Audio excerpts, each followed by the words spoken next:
Welcome to Science from Home, and I've got a delicious story for you this week.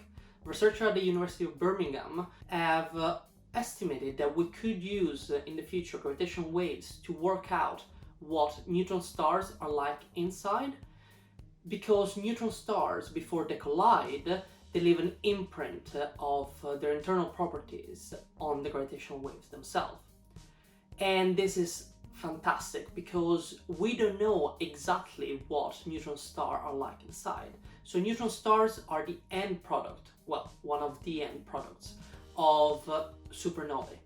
So the core of these stars is a few times the mass of the sun and is compressed in a sphere with a diameter between 10 and 20 kilometers. And the energy and the density involved in that is just mind-boggling. 1 teaspoon of neutron star matter weighs 10 million tons. And inside this neutron star there is something that physicists call nuclear pasta. Yes, you heard me correctly, nuclear pasta. You see, the neutrons and protons that make up the interior of the neutron star being compressed in a way that the electromagnetic forces and the nuclear force are more or less balanced. And so they organize themselves in these weird shapes, which reminded physicists of pasta. There are gnocchi, there are lasagne, there is spaghetti, there's even waffles, which is not a type of pasta. As you can see, those don't look like spaghetti, they're quite thick, and in fact, they are bigoli. And they remind me the way my family makes bigoli. So, for today, let's go into the kitchen. Bigoli are traditional from the Veneto region in northern Italy, but my family is from the center south, so our recipe is probably not exactly the traditional one. I asked both my nonne and my mom what are the right measurements, and they couldn't give me a correct measurement.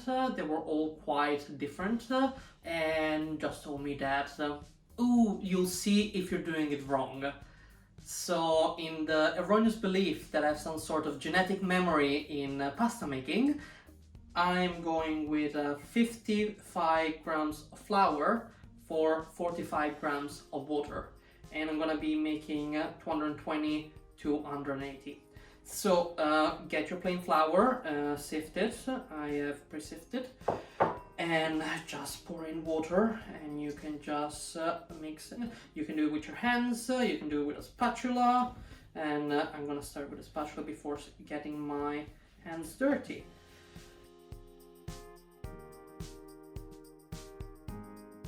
You don't want to overwork the dough, otherwise they're gonna not get as soft as they should be.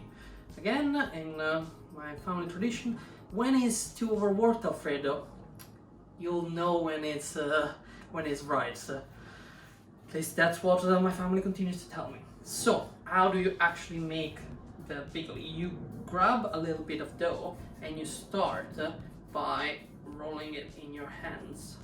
And then you continue doing that on your table until it becomes very, very, very, very thin.